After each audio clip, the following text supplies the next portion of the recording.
All right, strap in, everybody, because today we're going deep. We're talking The Last Harlemite, this comic series.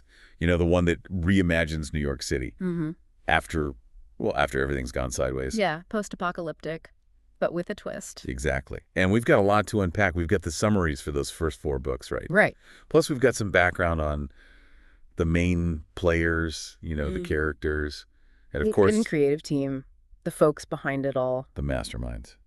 So, are you ready to kind of like explore this whole new take on a world we thought we knew? Absolutely. I mean, what grabs me right off the bat, it's how Last Harlemite takes New York City, a place we think we know, and flips it on its head. It's not your run-of-the-mill zombie apocalypse. It's something different. It is. And it starts with this guy, Mansa, the last Harlemite. That's what they call him. And he's on this mission, right? Right. He's got to get edibles for Mrs. Michelin.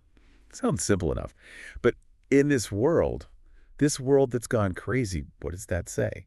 Well, I think it speaks volumes, about community, about how even when everything's falling apart, we still take care of each other. Those human connections, they find a way. Yeah, you're right, they do. And then, of course, you got the threat.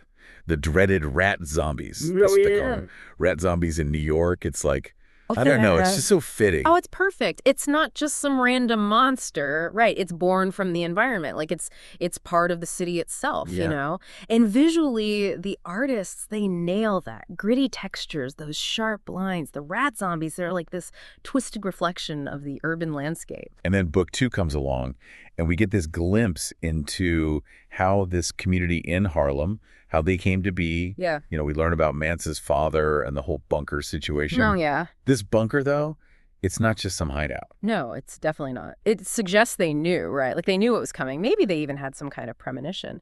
It makes you wonder about their values. What did they believe in? Why did they prepare? Yeah, big questions. And then, like, just when you think you're starting to understand this world, books 3 and 4, they take things up a notch, or 10. I mean, we're talking bike races across a dried-up Hudson River. Wow. Avalanches, underground exploration. There's even a mad scientist. Oh, yeah. Like you said, they dial it up. It's classic adventure stuff. Real. But with this whole new backdrop and the mad scientist, well, it makes you wonder, right? Is he the reason for the rat zombies? Did some experiment go wrong? Could be. A lot of mysteries in this story. And the characters, they add to that mystery. You've got Mansa carrying the weight of, well, survival on his shoulders, but he's also dealing with TT, his ghost sister.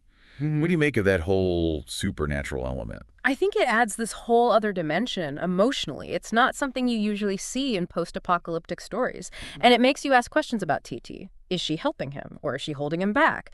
Or is it something else entirely? It's unclear. And that makes her presence so much more intriguing.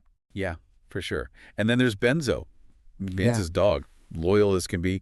And of course, there's Miguel and Tommy, his buddies.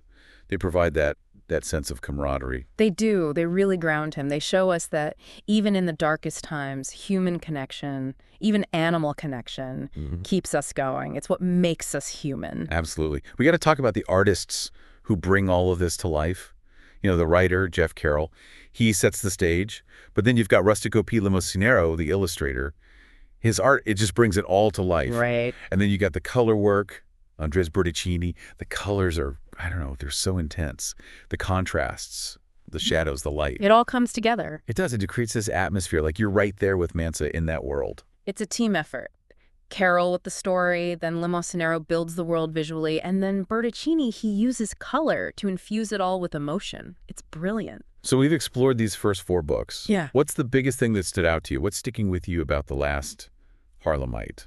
Honestly, it's how they use New York City. It's more than a setting. It's like another character, transformed, but familiar. And that makes me think, what other secrets are hidden there? What happened to the rest of the world? Yeah. So many questions left unanswered. And that's the beauty of it, right? This deep dive into The Last Harlemite, it's just a taste. Hopefully we've sparked your curiosity enough to make you want to explore this world for yourselves. See what else is out there. Exactly. It's a wild ride, that's for sure. Yeah, it is. So until next time. Keep exploring. Keep exploring. And remember, stay curious. Always.